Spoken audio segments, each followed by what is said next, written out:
think denying the Thresh in the last ban there from Cloud9 and forcing IgNar onto Nautilus is a really good move, because Nautilus is so much more punishable than Thresh is. IgNar had been playing extremely well for FlyQuest, even in the last game despite their loss. So now it's going to be a bit more difficult for him to navigate these team fights, because his job of engage is very important, but it's kind of hard to pull off versus Ezreal, Yuumi, super mobile comp, and Cloud9 are showing a lot of poke damage with Nisqy going back to his famous Zoe. In addition to the Ezreal Yuumi, if you do not get control of this before the mid game, and then you have to deal with these bubbles flying around and poke landing, if one of those things does land, you just get annihilated. A Gangplank ult comes down on top of your head. The Ezreal plus Yuumi, both ultimates can come through. They can snipe you from really far away.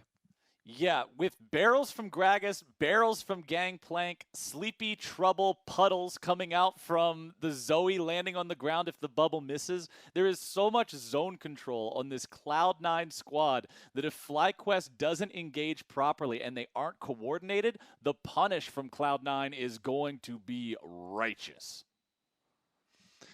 All right, can't wait to see this one play out, because once again, Santorin on the Graves should be a big point for FlyQuest. And they, again, took the Shen, knowing full well it'll be a Gangplank again that's going to get pressure in lane, going to start pushing you. Does have to scale a little bit more, looking for Trinity Force and stuff, but can they successfully utilize these early Shen ultimates and get that priority that they're looking for? Also looking at how well FlyQuest is able to reset from the throw at the end of game number 2. Remember, they were doing well, and it was one big mistake after getting the Baron that cost them the game there at the Drake Pit. So I want to see how well this team is able to just sort of wipe that slate clean, be ready to go here in the third game. We know how much the ability to keep your mental in check during these best-of-5 series can play a huge role in terms of your overall performance. Santorin on the Graves with that phase rush ready to go like you were talking about. PowerOfEvil does have Comet on the Azir. That generally indicates that he's going more for that early bursty laning type power as opposed to the lethal tempo type of options that you see for maximum DPS later on. Yeah, it certainly is, and that has definitely been a focus here in the trend for these games. So I'm not surprised for him to go with the more laning focused rune, because that is going to be important, showing what the rest of Cloud9's or FlyQuest comp is actually trying to do here. IgNar does have the early sweeper, so delayed invade here for FlyQuest. Going to put it to them very quickly. Oh, are we going to see more crazy level 1 jungle violence in this game, just like we did in game number 1? Yes, sir. IgNar says yes. He goes after the hook, but the flash away from Zven to keep himself alive. Blaber's experiencing some deja vu, Kobe. He gets himself away. He's not going to stick around and fight right now, at least, but the buff has become impatient. Blue is walking all the way home. Now it resets. That reset was very important because it means FlyQuest weren't able to just steal this buff away cleanly. Over the wall goes IgNar. Remember, Zven's got no flash, and that is a level 1 Ezreal. Click, click, boom, with the shotgun in the face. Vulcan tries to get away, and he will survive. But that is first blood for Santorin and FlyQuest. IgNar does it again. My goodness. Support deserves so much credit here. Him and Turtle locking in the double CC level 1 bottom lane with Senna snares, and Nautilus having 2 forms with the passive plus the hooks coming in. Even though it's more difficult with this champion, IgNar, he flashes in for the auto over the wall here. They kind of bait them with starting up the blue buff the second time. Here's hook number 1. That one lands. WildTurtle then try to follow it up with the Senna snare and actually ends up getting Blaber, which also forces that flash and the Yuumi exhaust early. So if you're counting summoner spells early on, that is the Ezreal flash plus the exhaust from Yuumi, and IgNar just goes right for it. They see him walk into the Fog of War by Gromp. They know that he has no escape because they've seen him level Mystic Shot. He has no Arcane Shift. He's been using Mystic Shot already in the fight, plus the flash and exhaust were both blown. Really good, attention to detail there by FlyQuest and keeping up with that invade, forcing it through once again. This has been a trend in this series, and once again, they do get the rewards. 2 out of 2 games now where FlyQuest have decided to invade early on, and it has been very successful for them. Cloud9 just does not seem to be able to respond to these appropriately. And especially, man, with that kill going on to a Graves early on in the game, that can be very scary for the early pacing of the jungle. Yep, really good job utilizing Graves into Gragas, invade early. Now, the question will be, can they keep it up? Because last time around, it was also about the follow-up invade from Santorin. So they split areas of the map. You saw Blaber on Gragas. Gragas players are definitely used to getting invaded and going up to pick up the other parts of the jungle. He goes and steals that blue and then goes for the gank. Solo going for the trade against Licorice, but Blaber is right there, and considering Solo already flashed away, he will take a little bit of damage there on the back end of things. The Spirit's Refuge doing its job, keeping him safe enough to not actually die to the gank here. Flashes him the tent emoji, letting him know he does not appreciate being ganked, and he's not really in any bad shape. He'll just farm up underneath the turret. Yeah, he does have to flash away, so that cooldown might end up being significant. But good job here from Blaber allowing Licorice to get the recall off. You really need to be able to finish off pushing that wave in so it'll bounce back to you, since he had run completely dry of Biscuits as well as Corrupting Potion. No more mana left to do it himself. And if it wasn't for Blaber counter-jungling the blue and coming up to help him push that wave in, it would have left Licorice with a big problem to deal with in minion wave management, since Santorin is continuing to split the map, staying on the bottom side. Yeah, Santorin very invested in this bottom half of the map right now, just continuing to farm up those camps of Blaber. You can see he's got the challenging smite ready to go here in the inventory, giving the extra edge in any of those fights that he gets into. And now he's just starting up the Drake, should have no issue soloing that one down on his own. PowerOfEvil does have lane control here mid. You can see lane control also being exercised by the FlyQuest duo in the bottom side. So no concern for Santorin here. He knows he's got this one on lock. Even if the air Drake does do more damage than the other kinds of Drakes, Santorin gets it free of charge. Yeah, the attack speed base Drake, the agility Drake. The dexterity is not a dump stat Drake. The rest of them attack like once every 2 seconds, and that one just machine guns you. Yeah, and it's because of the percent health damage. And meanwhile, top side though, breakpoints starting to come in. Level 6 rushed here by Solo as he pushes up. Is going to get his recall off, but Shen stand united. They're going to have to keep their eyes on it. His cannon minion doesn't have any ranged minions on it, so it doesn't die before he gets back, and he's able to clean that up as well. Oh, it's one of the best feelings. That is one of the absolute best feelings, is being able to make it to the cannon minion just in time. One more minion hit would have taken it out, but you still end up getting that cool 66 gold. Bomby Cinder in the inventory for Solo there, just making sure he has a little bit of extra wave clear potential against this push that he's going to be under constant threat of from Licorice. Once again, Licorice with that cull in the inventory, knowing how free this lane is, knowing how impossible this matchup is for the Shen, and he'll just continue building those economic advantages in that 1v1. Blaber is on the top side of the map, just in case Santorin tries to have any presence in that top lane. It could quickly devolve into a 2v2. And Blaber does have, Predator and Flash available here, so possibly will make a look towards mid lane. Currently, IgNar with a roam timing though. As you can see, they were constantly pushing up their wave, getting themselves those 30-second windows where they get to go take looks for deep warding or for passes at mid. Once again, IgNar, highest percentage of time spent away from his AD carry for any support in the LCS. He roams the most, makes the most plays for his team, elsewhere on the map. And it was on display in the level 1 as well, which kind of got them to this point. Zven, though, on the Ezreal, of course, with the teleport advantage for lane, as Ezreal's always used, he was able to still get his tier and pickaxe recall, try and get to his Muramana transformation as quickly as possible, getting all the components, so he can buy the item as quick as possible. Yep, both AD carries working towards that Mana Moon into Muramana here. Also want to point out WildTurtle playing with the Glacial Augment. Sometimes you see that. Other times on Senna you will see a Grasp the Undying build with a Frozen Mallet. So this time around you will not be seeing that Frozen Mallet on Turtle unless he loses to the Shopkeeper, because you already have Glacial Augment. So leaves open opportunities for more damage with things like Black Cleaver, Lethality, etc. Yeah, and versus this team, I would say lethality all the way. You got to go lethality versus this. This is a no tank team. You know, lots of champions that are buying offensive stats. Even the Gragas that might get Azonias later on is going to start out. You have to build your jungle item. You have to, you know, rush for this. So lethality could go a long way for Turtle in this, and maybe Santorin as well. So definitely have high damage potential, even though it is more supportive of a bottom lane champion, and you still have to focus on your soul generation and trying to get range for your combos.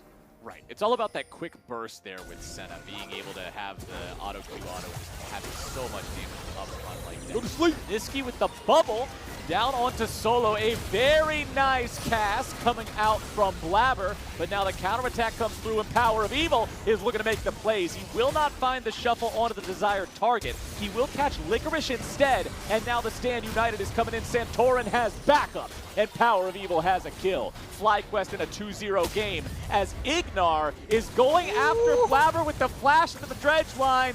This is some Chad support play right here. Going in 1 versus 2, trying to secure the kill. Unfortunately, he's got no damage. He can't do it. But man, his heart was in the right place.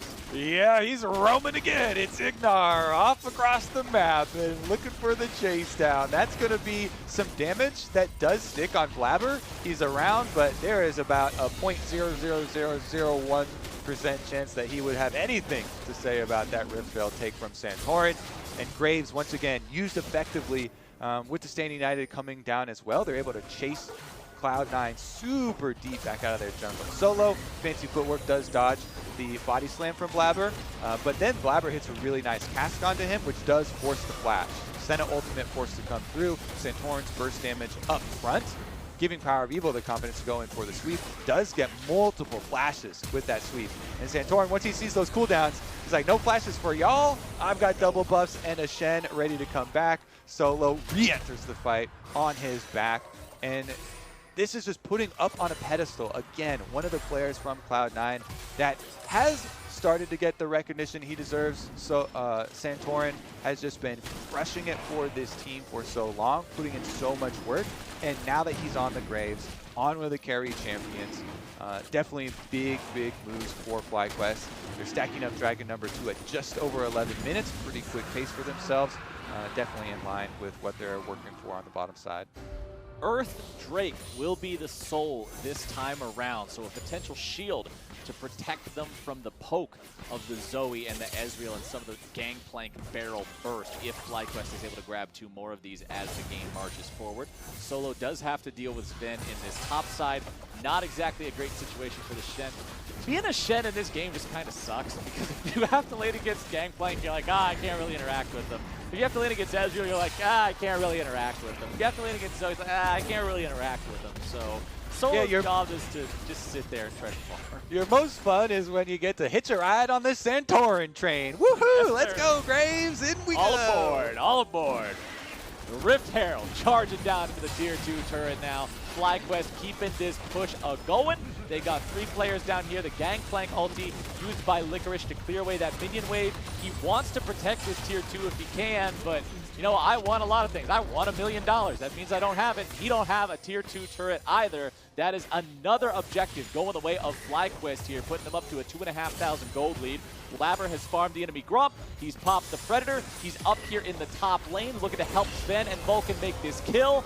Blaber, the one who takes the kill credit there. Zven was out of mana, so couldn't contribute a lot, and Cloud9 get their man. We keep seeing a lot of these attempted weak side outplays from, honestly, we've seen it from both sides throughout this series, but attempting to outplay on the weak side of the map that's holding. And they do have, you know, teleports trying to come in. They have global ultimate from Senna attempted to help out, but C9 still with the burst damage, still pull off the play and punish and do get the kills for themselves. So they do get some money, like you're saying, onto Blaber this time around. Of course, they would still want more money in the Ezreal Yuumi pockets, but they'll take it where they can get it, most definitely. Yeah, and talking about money, I do want to point out, you said you wanted to see Santorin and Turtle both go for some lethality this game because of the composition they're up against not being very tanky. And if you look at the inventories, serrated Dirk, for both of those players. So itemization on point with what we were hoping for. They will have plenty of burst to deal with anybody on Cloud9 who might get caught out by some CC from the rest of the FlyQuest squad. And now with turret plates only having another 30 seconds until they fall, doesn't look like we'll probably see a whole lot of extra money be coming out of those anytime soon. All right, if we're making some requests then, I like requesting for like individual plays too, you know, theory crafting the combinations. First one I want to see is PowerOfEvil plus solo. You go in with the Azir sweep with a Shen on your back, so even when they flash out, Shen can come out on the other side of the wall, taunt people up, and you get to you know, get a big initiation and more security for your Azir getting into the middle of things. It's not all going to be you know, helping out jungle invades later. It's a really big one for some of the team fights. Yeah, that would be the ideal synergy between these two solo laners here. As the Nashor's Tooth is done for the Azir, the Luden's Echo done for the Zoe. It's going to be up to Nisqy to fish for some big paddle stars as we move into the mid-game here, almost 15 minutes on the clock. 1.5 minutes until that third Drake of the game does spawn. Cloud9 will want to start contesting these soon. They don't just want to continue giving everything over to FlyQuest in terms of neutral territory. So we'll see if they're able to set up control over the area. They do have that river control right now. And 3 players are moving into the bottom lane here, looking for the kill onto Solo. Licorice and Blaber in position. Solo with a sidestep away from the barrel. Blaber with a nice flash with that body slam. Also predicting the flash from Solo, making sure he hits him with the barrel. Well played from the Cloud9 jungler. Blaber Gragas on point again, and guess what? He's rewarded with the last hit on the kill as well, so cash into his pockets directly. He is building toward that Zhonya's for that armor for himself, and you know, it's really big too if Zoe can land bubbles, not just like paddle stars. If you put someone to sleep, there is so much punishment. We kind of talked about it in Champ Select, where if someone falls asleep, you are a sitting duck for really easy Gragas ultimates, where Blaber doesn't have to predict, you know, your flash or anything like that, right? Takes the hard part. You part get this rude awakening. You're dreaming of lollipops and cotton candy, Zoe dream here, and you just get this giant Gragas barrel over your head, knocked into the rest of the team, and blown up before you even get to do anything about it. There it is, the redirect on the flash there for Blaber, you know, trying to cover both angles, and then after the flash that he was able to interrupt there, does predict it, throws out the ultimate for your Honda Performance replay. And now, out of the replay, we're right back into the current state of the game, which is a dragon fight. And IgNar is starting it off, jumping in, but Santorin is already dead. It is tragedy for FlyQuest, losing their jungler at the start of the fight. Yeah, Solo's in the back line, but it does not matter. The rest of the team is not able to follow up. Blaber's ulti will not put WildTurtle in a tough spot that time around. But man, Santorin just got absolutely annihilated. Look at that focus fire. They see a Nautilus coming straight for them with the Shen ultimate. Ooh, PowerOfEvil. Ooh, 100 HP. All right, he walks his way out after that. But the focus fire from Cloud9, they don't waste any of the early damage into that Nautilus with Shen ultimate on them. Right around the edge. Gangplank ultimate and Zven on the Ezreal. Scoots to the side. He snipes around, is able to just burst down Santorin as the Nautilus Shen is engaging. And then there's just no follow-up from FlyQuest. So really good kind of target selection and shot calling here. Here's another look. IgNar goes straight up the middle, but Nisqy hits him with a paddle star. Zven hits him with the ultimate and the Q.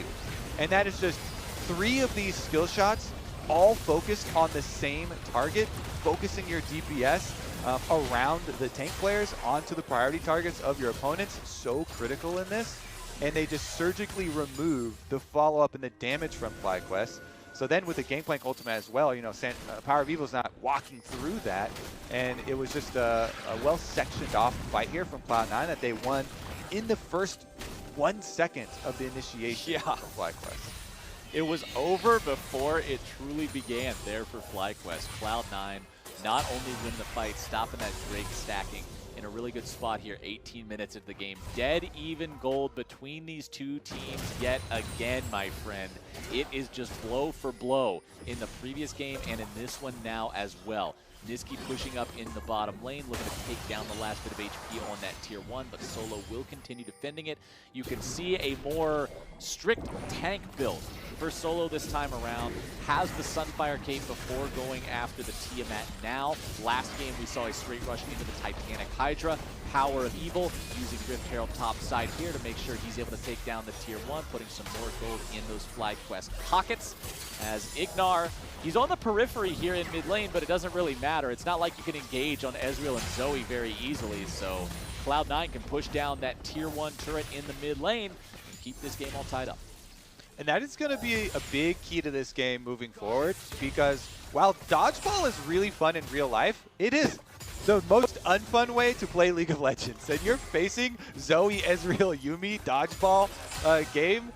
You don't gain a lot if you're sticking in that game around an objective, and you only really have health to lose. So that's why you have to be very quick with your initiations, pay attention to the flank wards and attempted movements for the engage on your side, because you do have to pull it off. The longer you stick around, you just play dodgeball around these objectives, the higher the chance that one Zoe bubble, one Battlestar plus Ezreal Q lands on somebody, and you only have Senna healing really to try and sustain you through it, which isn't going to go a tremendously long way.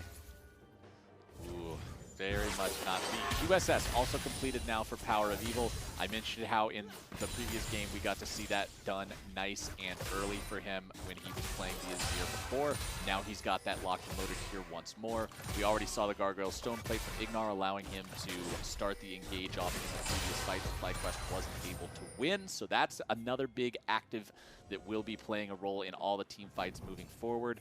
Zven just continuing to always position aggressively here on this Ezreal. He knows how hard he is to kill, especially with that Yuumi permanently attached to him. Vulcan can pretty much just kick back, take a break, have a good time. Fires off the Yuumi ulti there, going after WildTurtle, but Turtle gets himself away. Has to use the heal to do so, so it's a Yuumi ulti trade with the Summoner Spell heal. Ulti comes out from IgNar onto Blaber, but Blaber gets out as well, using the Predator there. As Santorin continues the retreat, Blaber goes in, he goes for the cask, but he's not going to find a knockback. Yeah, he gets out pretty easily with cover fire being laid down by Zven's Ezreal as well. And you can tell FlyQuest, again, they don't want to stick around in those engagements too long, lest they take a lot of damage on the exit. You can get chased down really quickly. So Blaber looking for the re-engage there. Unable to find it, but that setup just 1 minute before Dragon means that Blaber won't have his flash for the Dragon fight, and this one is gonna, if FlyQuest get it, set them up at 3, just on that soul point. So they're looking for more cooldowns before it starts. Here we go, PowerOfEvil. He gets the ulti on Nisqy, going after the kill here. Stasis keeps Nisqy alive. Here comes the rest of the firepower as WildTurtle makes sure he's contributing to the fight. Santorin looking to get away, but the Sleepy Trouble Bubble will make sure this fight is a 1-for-1. IgNar now eating some damage from Zven. Remember, PowerOfEvil already used the ulti to kick things off here against Nisqy. WildTurtle has now finally joined the fight in earnest, but he's going to be knocked closer to Cloud9. Blaber doing some good work here with these ultimates, barely getting himself away, baiting PowerOfEvil in, and Cloud9 can continue their chase. IgNar's still got good HP, but the rest of the team cannot say the same. Zven continues the chase. A nice Mystic shot placement to get the kill to WildTurtle, making a double on Solo, and the Mountain Drake will spawn just in time for C9 to knock it down. This is where it's so fun to play Ezreal Yuumi. Zven is just a juggernaut right now. He flashes over the Senna snare, just chasing him under turret. He's going to finish them off under turret. Even if he had missed that first Q from Ezreal, he can just keep chasing them with the confidence of the Yuumi heal and speed up. And the multi-item power spike that he's got. Here's the attempt from FlyQuest before the Dragon's going to spawn, trying to assassinate Nisqy in the side here. He does have a stopwatch, delays it a bit, does dodge out on the Graves ultimate, and then the bubble that he left behind puts Santorin to sleep, allows the counter kill for Cloud9 to come through, And if you get that counter kill, then you get your extended fight that you excel in. You've got the Yuumi sustain, you have the Ezreal chasing people down, and as FlyQuest try and engage to finish you off, Blaber baits in PowerOfEvil using his stopwatch of his own. PowerOfEvil stays there within range of the Ezreal, and then Zven's off to the races. Flashes over it, able to chase them down, snipes Turtle on the side under the tower, and finishes up. The rewards on the end as well, with the Dragon going their way, the bottom turret falling going their way, and Cloud9's mid-game power spike has arrived. Yeah, that fight was absolutely huge for C9, up 3,500 gold now. They're tied in terms of total Drake count with FlyQuest. Zven's got the Death's Dance, the Iceborne Gauntlet, the Muramana, all completed. This Ezreal is just an absolute monster this game, Kobe. It's going to be so difficult for FlyQuest to try to deal. Look at the damage chart. What is this? He did more than everybody else on his team put together. He did more than almost the entire enemy team put together. That's crazy. True, he did. It's definitely fun to play the mid-game Ezreal. Triple item power spike with double summoner spell Yuumi on your back. So even though his summoner spells aren't up, his Yuumi's are, and he gets the extra defense of your heal and exhaust. Definitely going to look good for Cloud9 as they try and play around, obviously, the poke and the setup here with Zoe and Ezreal. Bottom side, the split push still should be just fine for Licorice. He's got flash, even if FlyQuest decide to send multiple members to try and really pressure him. If he's left alone with the Shen, then you get to continue to try and whittle him away. Again, barrels blasting through the armor that Solo has built up. And it's kind of a trail and attempted bait here with PowerOfEvil. I don't think with the way that Licorice has been playing that he would be one that would take that bait, but PowerOfEvil's right next to him.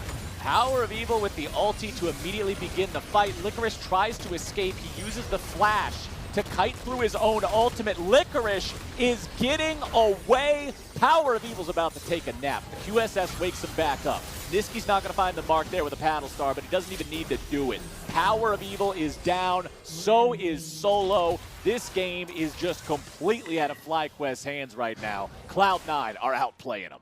Licorice literally running circles around the FlyQuest solo laners there as he throws down the Gangplank ultimate in the middle and gives him a ring around the rosy lesson. Now Cloud9 can transfer up to the top side. No Shen, no Azir means they've got full priority over the Baron. And once you give a Baron to a team with this much poke, it becomes really easy for them to safely siege up and push 2 lanes at once, getting right up to those towers, throwing out harassment. And that's a Baron for the side of Cloud9 as that lead grows to 5,500 gold, 26 minutes in. This team will be incredibly difficult to deal with in a Baron siege scenario. Let's take another look at how Licorice outplayed bottom. All right, surprise! PowerOfEvil is behind him. He walks over, is able to get away from Solo's taunt as well, then flashes through, runs all the way back to the start of the lane, buying time for the rest of the team to follow down. And once Nisqy gets here, landing that bubble, forcing the QSS, Licorice has plenty of health, so he's not going to die, and they just leave the Ezreal Yuumi to chase down the Shen. No further outplay necessary there. Iceborne Gauntlet slows with the constant damage and speed up. Makes it very easy. PowerOfEvil goes in. Now they're looking for a kill. That's a pretty big pick onto Nisqy. Well done by FlyQuest and PowerOfEvil in particular to slow down this Baron push. Pump the brakes a little bit on the Cloud9 war machine. And they get a Dragon for that, for sure. Nisqy not being here, yes, he does have teleport, but 30 seconds left on the death timer, so he won't be here when he spawns. And FlyQuest do keep the door open for that Mountain Soul that you're talking about, which might give them some protection against the first hits from some of this poke. But in the sustained fights, Cloud9 does have has a big advantage. And Shen ultimate was used in that attempt from PowerOfEvil. even though he bursted down Zoe immediately and they didn't end up needing it, the cooldown will stick. I love how Blaber popped the Predator and walked at Nisqy, and then Nisqy just casually walked away and called his bluff. He's like, yeah, I tried all of them. Yeah, he's like, well, you heard that dragon take, right? Guess where my team is? They're right there. He knows he's not going to do it. Blaber tried to go for the mind game, but PowerOfEvil was just too ready for what was going on. But Cloud9, with their mid laner back alive, will now use the remaining 60 seconds of the Baron buff to push towards his tier 3 turret in the mid lane. Then just gets a little bit of poke down onto it using the W plus the auto attacks. You see the Mystic shots going flying here, just going for whatever poke he can land. But FlyQuest are able to clear those minions up the way. And this is the poke game that I was talking about. It just is relentless with the Baron buff. 40 seconds left on it. FlyQuest know they've got to go for a hard engage. Evil again. I swear this is a broken record every single time. FlyQuest is making a move. It's PowerOfEvil coming in from the side with the Shurima Shuffle to kick off the fight. The cost was the mid lane tier 3 turret is down. Mid lane inhibitor under pressure. FlyQuest going in. IgNar flash to the dredge line, and Zven will be destroyed in this fight.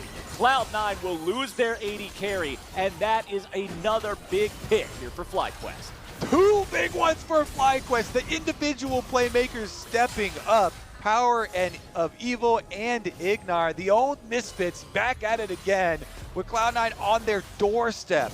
They make two very necessary individual big picks for themselves, clean up the kills on the carries from Cloud9, and they are not going down without a fight here, Flowers, even with the Baron up. Super annoying poke composition here, facing them at their doorstep. FlyQuest, they've got the Mountain Soul in their eyes. That is our hopes and dreams for this game. Let's take another look at the play here. Started off with PowerOfEvil getting that shuffle on the Licorice. So once again, Cloud9 still has to watch for these flank angles that we're mentioning, and PowerOfEvil walks 2 control wards straight through behind him. Then IgNar, he's eyeing the minions right now. Zven, he's targeting. Okay, when he's on the other side of the cannon minion, keep watching. Where's the opening going to be? He gets the snare down from WildTurtle to set it all up, and WildTurtle able to snipe him over the top.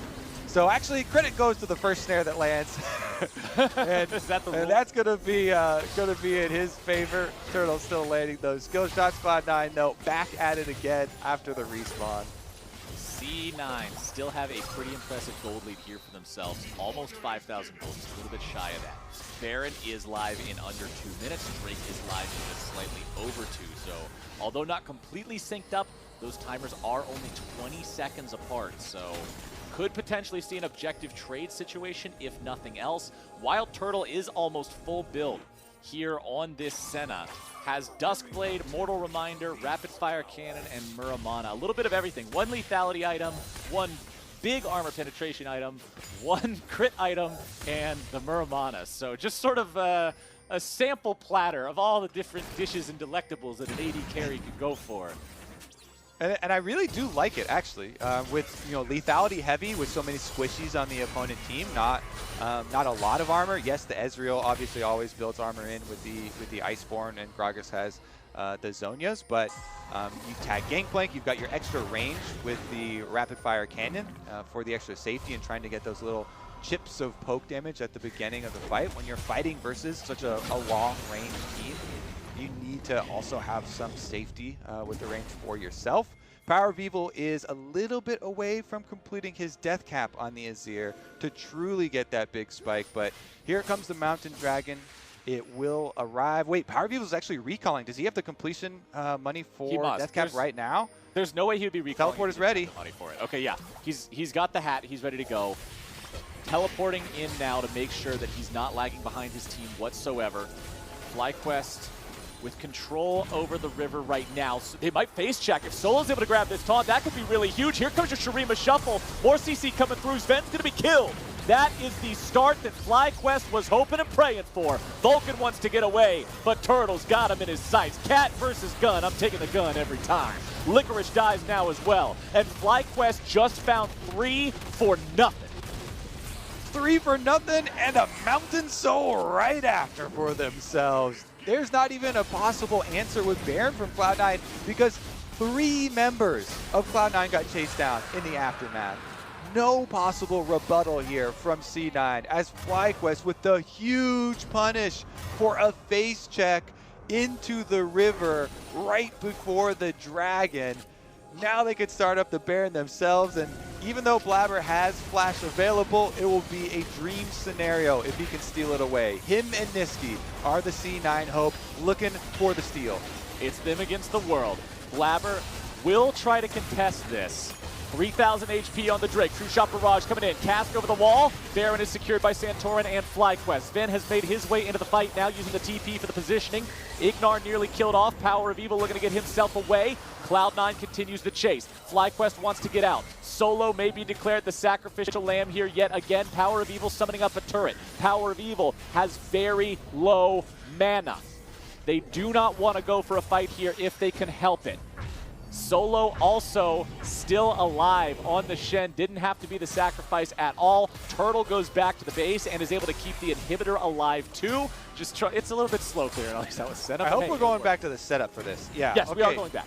Solo walked around this edge.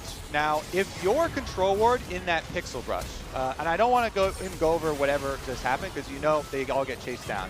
That pixel brush in the river, you need to place it in the edge, leftmost edge of that pixel brush. And you can click on your trinket, or click on your ward, excuse me, as you're placing it. Mouse over the edge of the brush. When your cursor turns green, that's in the brush. So you just place it at the edge. As soon as it turns green, you drop it. It has to be in the leftmost edge to see that corner. So if we get a replay with Fog of War from their perspective for Cloud9, even though to viewers it might look like, oh, Shen just walked around that corner, shouldn't they know that he's in there? That ward being in the center of the pixel brush doesn't get the very edge of that range. And that's something that you can play on as a jungler too when you're going for ganks around the mid lane and placing those pixel brush of your own. Be very careful about putting it in the very edge if you want full vision of the ramp. Blaber's going in. PowerOfEvil is the target here, but now Blaber's in some trouble. IgNar tanking on the front line, but Nisqy's able to grab the kill. It's a 1-for-1 trade. Jungler for support. IgNar's out of the picture, and so is Blaber, but FlyQuest will continue to push down the mid lane here. The Cloud9 Tier 1 turret in mid is still standing 35 minutes into this game. However, the Tier 3 turret in the bottom lane killed off by the minions. Cloud9 are not able to keep that one standing, and FlyQuest are making things happen with this Baron buff. All right, well, we get a little pause, and we could look, maybe, hopefully we'll get more discussion on that little vision that I was talking about, because that was the biggest play. Yes, you know, we did, as a player, they always look at, oh, but does he roam enough? Does he play with the team enough? And that has been one of the things that he has really shown in this series, even on champions, you know, like Azir. So let's get right back into it, baby. We're back in the game, man. I had forgotten what Summoner's Rift looks like. Here we go. Everybody in the Twitch chat, we are back on board. Huge thank you to all the people behind the scenes working to make this thing run, especially with the difficulties of a remote show. I know that it's so incredibly difficult to make everything run smoothly, so huge thanks to everybody working on that, getting us back in the game right now. It has been a long wait, but we are back in the driver's seat heading forward, and we're going to see how this one shakes out. It is 2.5 minutes till Elder. It is 3 minutes till Baron. It is a mountain sold up FlyQuest ready to go. Okay, yeah, you can see everybody with the shields from Mountain Soul group up on mid. They can just try and force it. Again, this team, FlyQuest, they're the ones that need to make the incision in the team fight, try and pull it off quickly before they are the victims of bubbles landing and poke landing from all these different sources. You can see they're trying to get some defenses here. Santorin with the spell shield from the Edge of Night, but if they push up, you know, or at least handle the minions on bottom with Shen, and then can get a Nautilus in guaranteed engage into a Shen stand united on either Nautilus or even PowerOfEvil, trying to, you know, pull off one of those Azir shuffles that you had previously been liking, Flowers. That is their way to try and break into Cloud9. Meanwhile, Cloud9, of course, warding your flanks, watching out, you know, for that Nautilus engage. You have to have someone mark IgNar and make good use of your disengage, which is your Gragas barrel, while you try and land your early poke damage. Still a 2,000 gold lead for C9. Zven will find IgNar as he has to use the dredge line to Spider-Man his way out to safety. Also flashing away from the Yuumi ult follow-up.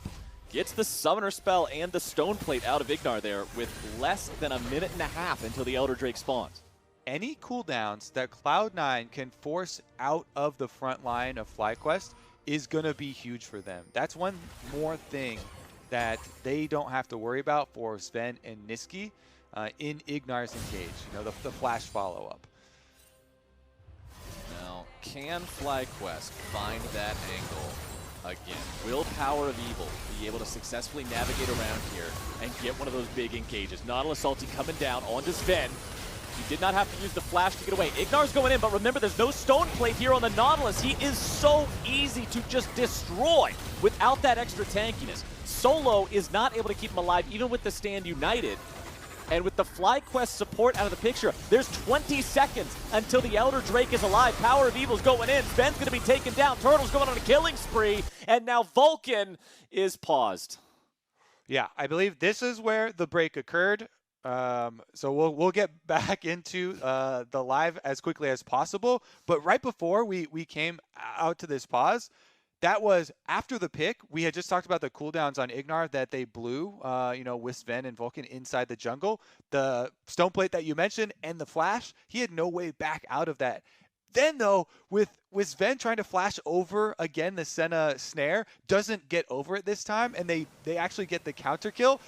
Here we go. Let's resume the thrilling conclusion of the team fight. Back into the fight. Turtle's able to grab the kill onto Zven. Going ham, don't work. PowerOfEvil now the kill in retaliation. Cloud9, they lose their AD carry. They take out the enemy mid laner. Remember, it is still a 2-for-1 overall because IgNar died back in the mid lane. Cloud9 has control over neutral territory of the game. They don't care about that Azir turret. It does not matter. The Elder Drake is alive, and C9 is heading towards it. Oh my goodness. I actually just love it when it gets to this tense stage of the game. Elder Dragon on the board here for Cloud9. They do have Smite ready, but Santorin also has Smite, and he's got a Spell Shield and Dash available to get over the wall. Pick onto Solo. Oh, Solo is taking so much damage, but Turtle's able to show up and keep him alive here a little bit. Nice chain CC coming out. Santorin going in. Collateral damage with the kill. FlyQuest picking up a big kill onto the Cloud9 top laner, making sure C9 is not able to stay in this Elder Drake pit. Ooh, people love to call out throws on either side. Oh, they throw it here, they throw it here. But I love the punches going back and forth leading up to this. Elder Dragon still on the table. Teleport being channeled to get back out to it here for PowerOfEvil, as well as Nisqy. Now, death timer still 30 seconds on Licorice. When it comes up, though, he'll be able to arrive with the teleport and ultimate of his own. It's up to FlyQuest to make use of now the 23 seconds they have left.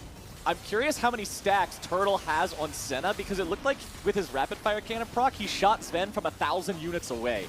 That's so much range on this Senna. Cloud9 is nowhere near the Elder Drake. FlyQuest grabbed themselves that huge buff, and now they have incredible team fight power. This could be that extra bit of damage they need to make sure that Zven or Nisqy dies instantly on the engage. Yep, Cloud9 unable to delay them long enough for Licorice to be up to contest that. And once you have the Elder Dragon buff, that's the thing with these late game buffs. Like, you're uncontested basically on the Baron with the power of Elder Dragon, tipping it so heavily in your favor.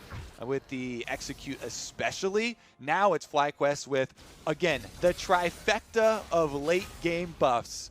Soul plus Elder Dragon plus Baron.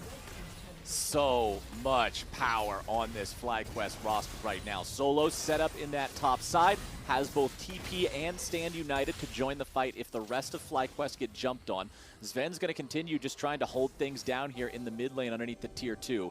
FlyQuest back to a very slight gold lead, but it honestly doesn't matter much at all. It's all coming down to who plays these fights correctly. Can FlyQuest find another kill onto Zven? 4-4 here on the Ezreal. Has died quite a few times here this game. WildTurtle continuing to just land auto attack after auto attack onto this turret here with the full build Senna. Double lethality items, including an extra last whisper item to further shred that armor and make sure he is just doing massive bursty damage to anybody he sets his sights on Cloud9. True Shot Barrage will find a little bit of damage onto the FlyQuest players, but WildTurtle with the auto attack takes down that tier 3 turret. Remember, the tier 3 turret in the bottom lane also fell earlier, so 2 inhibitors are exposed. FlyQuest has only half HP on Santorin, about 2/3 on PowerOfEvil, so they do have to be mindful. If Cloud9 goes for some sort of a big initiation there, Blaber with no cask available to cast, means one of those big initiation methods is out of the picture already. FlyQuest taking down that final inhibitor turret and the second inhibitor of the game here. Now having the teleport show up from Solo, who will be joining up with the rest of the 5-man squad. Doesn't need to split push any longer. They just want to group up and make sure they're able to turn this into a 3-inhib game and keep Cloud9 locked in their base. And they easily should be able to do that, walking this one in now with super minions at their back. FlyQuest keeping the pressure on Cloud9. See now, IgNar's going in, Blaber's the target. Goes into stasis to stop the follow-up damage from coming through. IgNar tanking up there on the front line here yet again. Blaber with stasis on top of stasis. My man is going golden, and he's going right back to the fountain to try to heal up, down to about 10% HP. FlyQuest, they don't get the kill onto the enemy jungler. Cloud9, they managed to wait it out long enough that the Elder Drake disappeared, and that means FlyQuest didn't get the execution to secure the kill. FlyQuest now backing as a unit. 5 purple beams reach up into the sky, and they're all gone. And the Rift gods say, play on, Flowers. It is now Cloud9's duty to deal with all these super minions streaming into their base with no neutral objectives. It should just be FlyQuest grouping immediately right back up and going to apply pressure. You continue to just work with your super minion extra pressure, even though your buffs are falling off. All you have to do is stay inside the base and take away spells and DPS that Cloud9 are trying to use, clearing out all these minions. Double lethality and Mortal Reminder also up for Santorin's Graves, along with a Guardian Angel. He will have no fear running into point-blank range with that shotgun and dealing as much damage as possible when this next fight breaks out. 2 minutes until the Elder Drake is alive again. 2.5 minutes until Baron is live again. Cloud9 still stuck in the base right now. FlyQuest with all 3 inhibitors down, control the entirety of the map. Zven loses a lot of HP, not actually under any pressure to expend summoner spells or anything here just yet. FlyQuest continuing to try to push up. No Elder, no Baron on them means Cloud9 is able to use Gangplank to clear a lot of these waves away, and Blaber is not going to keep himself alive with a stasis that time. FlyQuest with a pick onto the enemy jungler means now they're able to continue pushing, looking for even more. Sven gets himself away. Santorin's nearly going to be killed off, but the Stand United will make sure he doesn't lose that Guardian Angel. And now Cloud9's Nexus is under threat. FlyQuest is going for the win, and FlyQuest will take the 3rd game. Long have we awaited, and game number 3 is finally over, Flowers. It is done. It is finished, and FlyQuest finish it swiftly after we get back into the game this time around. They take us to match point. One more game, and FlyQuest are the first North American team to book their ticket to Worlds. And with the way that this series has gone, with it being so action-packed, with so many decisions being made so quickly, and both sides giving openings to the other side, we are seeing some of the, FlyQuest attempted adaptations to Cloud9, who had defeated them 7 times in a row this year. Them just fully embracing trying to speed up their game and force and play out more of these skirmishes themselves and actually play Cloud9 at their game. It is determining results. It's definitely still very close, though, and Cloud9 have a good shot at pushing us to that Game 5. So hopefully we'll find out quickly. Right. Cloud9 always have the ability to bounce back. You can't ever count these guys out until the dust has settled and everything's said and done. But for more on how the series arrived at match point, let's go ahead and hear from the State Farm Analyst Desk after this break.